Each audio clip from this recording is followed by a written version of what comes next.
Yo, what's up guys, I'm back with another video and today we're diving into the world of drum and bass. I play this music and it really mellows me out.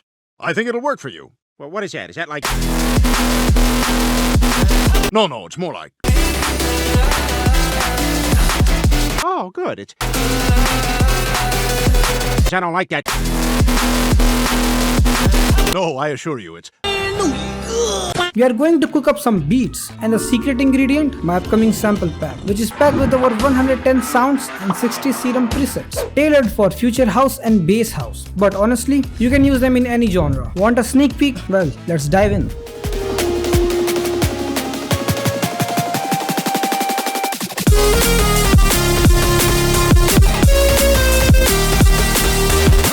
Alright, let's kick things off with the drums. First, we need a kick.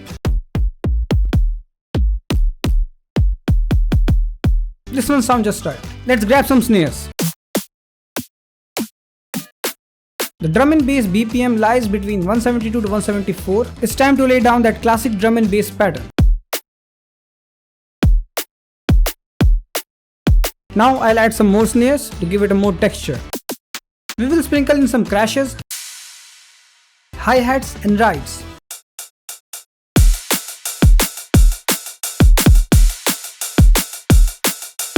And just for fun, let's toss in a bass tap to give it some extra punch. And in the second part of the drop, I added some extra hi-hat. Drums altogether sounds like this.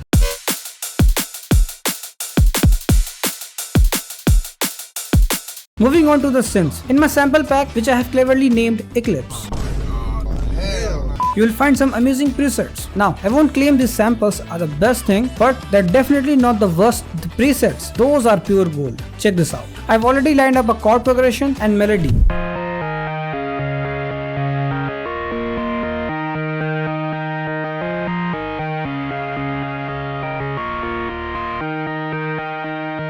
So let's get cracking on the bass. Let's start by copying the bass notes. I'll use this preset for the first layer, Bass Advice.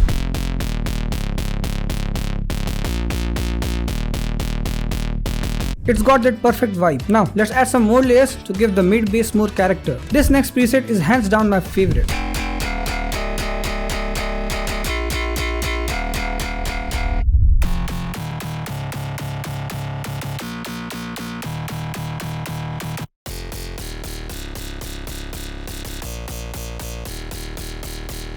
So the mid bass altogether sounds like this.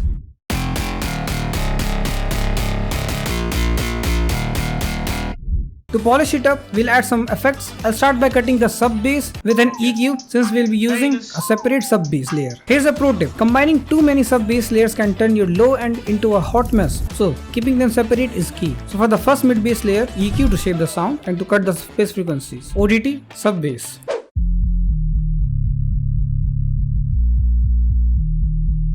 For the effects, EQ to cut the high-end frequencies, then some OTT, Camel Crusher for slight distortion, then again EQ to cut the high-end frequencies, then Decapillator for slight distortion, then again EQ to cut the high-end frequencies and to boost some sub-bass frequencies. The bass altogether sounds like this.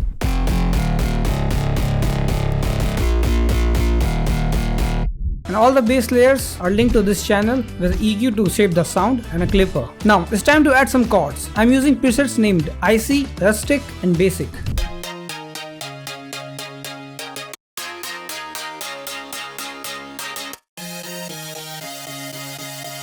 The chords altogether sounds like this.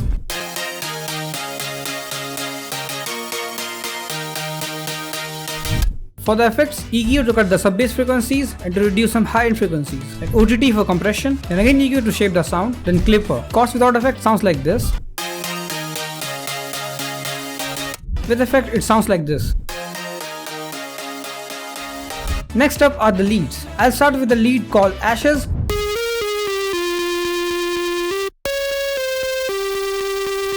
Then stack a few more layers to make it sound even fuller. The dirtier the better. A quick tip, when layering, make sure everything blends into one cohesive sound. Only add layers when you really need them. Less is more.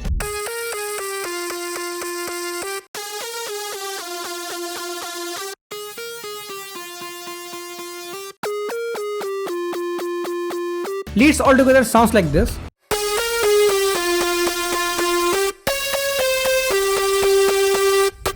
For processing, I am adding some reverb for automation and a healthy dose of EQ. Some of the EQs are for shaping the sound while others are for build-up automation. For instance, the mids in the lead were too strong during the build-up, so I added an EQ and automated it to only affect that part. I also threw it another EQ to tame the resonance caused by the filter.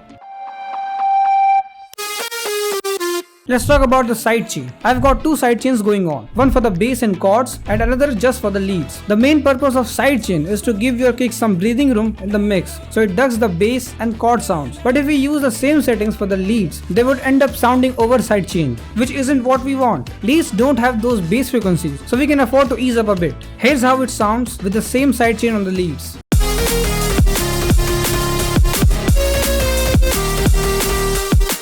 Too much, right? So I added a shorter sidechain just for the leads and now it's sitting perfectly.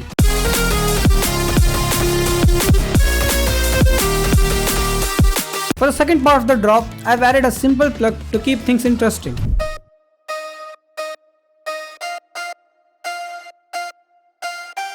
Then we will throw in some ear candies effects.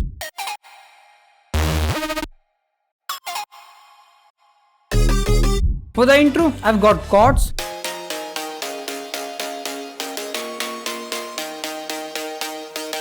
Reese bass,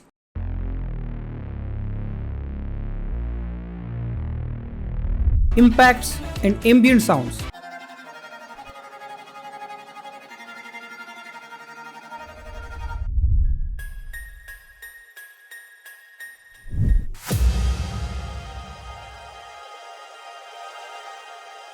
I've layered in some downlifters, risers, build-up drums,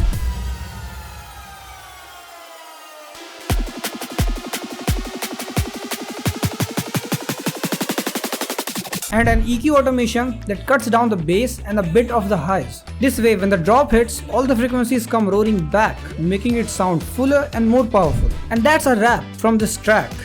Wow.